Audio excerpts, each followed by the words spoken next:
A preparação colorada para enfrentar o Grêmio no próximo sábado segue, assim como também segue a movimentação da direção em busca de reforços para o restante da temporada. O bastidor segue quente também em outros noticiários. Na esfera financeira, o balancete que aponta um superávit de R$1 milhão é discutido e uma primeira explicação pública é trazida e bota na venda de um jovem jogador o grande fator diferencial para esse objetivo que foi conquistado pela direção. Na Espanha, se fala sobre uma saída de Kudê do Celta de Vigo, o que movimenta o noticiário por aqui. Mas o que tem de verdade nessa história? Falaremos também sobre o horário do Grenal, que agora já está definido, resta apenas ser anunciado. Esse é o Diário do Inter KTO, quarta-feira, 16 de março de 2022. Tudo bem, gente? Obrigado pela participação aqui. Não esquece de deixar teu like, te inscrever, de ativar as notificações. Bora falar do Internacional aqui no A Dupla e no Diário do Inter KTO. Dessa quarta-feira, muitos assuntos e eu começo falando sobre um assunto que eu já tratei ao longo dessa tarde, que é o balanço financeiro apresentado pela direção colorada para o Conselho Fiscal. Esse balanço financeiro de todo o exercício colorado na temporada de 2021, ele vai ser analisado pelo Conselho Fiscal, também pelo Conselho Deliberativo, para ser aprovado ou reprovado. E o que chamou a atenção nesse balanço apresentado é um superávit de R$1 milhão. É um superávit pequeno, é verdade, mas é um superávit surpreendente. Por quê? Com as informações de bastidores que a gente tinha, tudo se desenhava para que o Inter novamente ficasse no prejuízo ao final de uma temporada. Nesse vídeo eu explico as dúvidas que foram levantadas e a importância desse superávit no contexto financeiro do Internacional.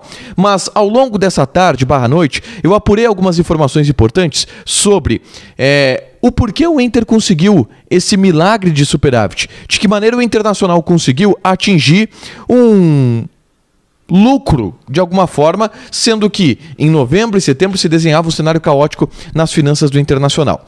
E aí eu vou relatar aqui uma explicação oficial que eu recebi, tá?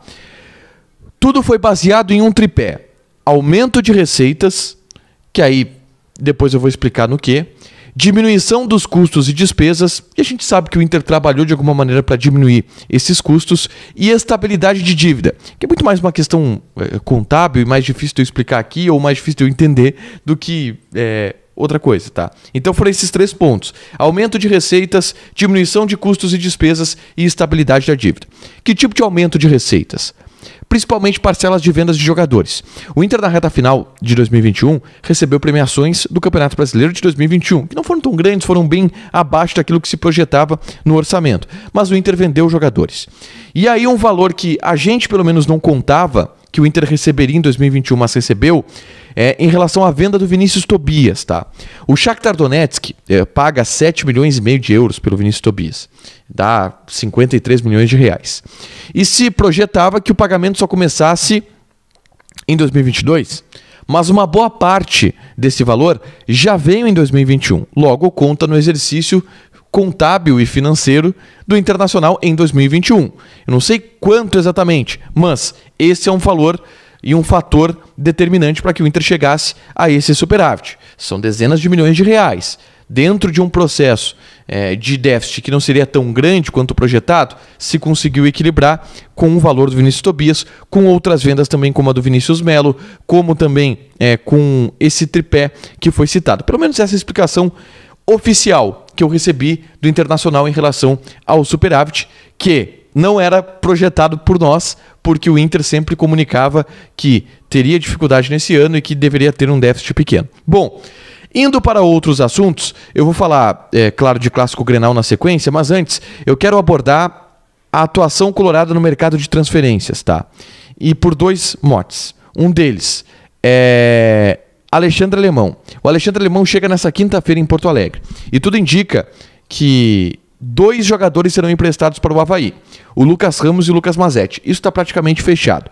O Avaí ainda tenta um terceiro jogador, mas esse debate não evoluiu muito. Amanhã a gente deve ter maiores informações, deve ser anunciado o Alexandre Alemão de maneira oficial amanhã, já que ele chega para realizar exames médicos e assinar contrato e tudo mais. Atacante de 23 anos que pertence ao Avaí, mas disputou o último Campeonato Gaúcho pela equipe do Novo Hamburgo. E tem vídeo sobre ele aqui no canal também, onde eu ouço um relato do Gelson Conte, que foi treinador do Alexandre Alemão no Novo Hamburgo. E o Gelson Conte falou muito bem do Alexandre Alemão, diz que é um jogador com características muito boas. O outro assunto que eu trago aqui, que também vai um pouco no mercado de transferências do Internacional, é sobre um boato que surgiu na Espanha, que foi repercutido por alguns portais aqui no país, sobre uma possibilidade de Eduardo Cudê ser demitido no Celta de Vigo, tá? E a gente tem contatos com setoristas do Celta de Vigo, que cobrem diariamente o Celta de Vigo, de portais grandes da Espanha. E é com base nas informações desses caras que são confiáveis que a gente abastece o noticiário por aqui. E com todos os repórteres que a gente conversa, daqui, lá da Espanha, todo mundo diz a mesma coisa. Cara, é fake news. Não tem chance do Eduardo Cudê cair, não tá balançando, a direção gosta dele, não tem essa possibilidade. Então, para quem novamente já começou, o Eduardo Cudê vai voltar, tem chance dele voltar? Não, gente, não tem. Ele não será demitido no Celta de Vigo. A multa rescisória dele, então, nem se fala, é muito alta. O Inter está focado aqui no Medina e a direção não está pensando em demitir o Medina nesse momento, tá? Então, não tem nada em relação ao Cudê.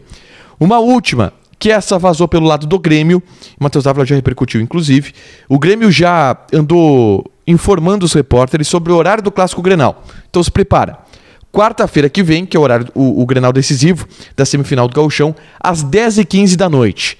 Esse é o horário do Clássico Grenal. Quarta-feira que vem, 10h15 da noite, o Clássico Grenal de número 437, né? Isso, 437 pelo Campeonato Gaúcho, pela semifinal. Para fechar, senhores, vamos falar de KTO.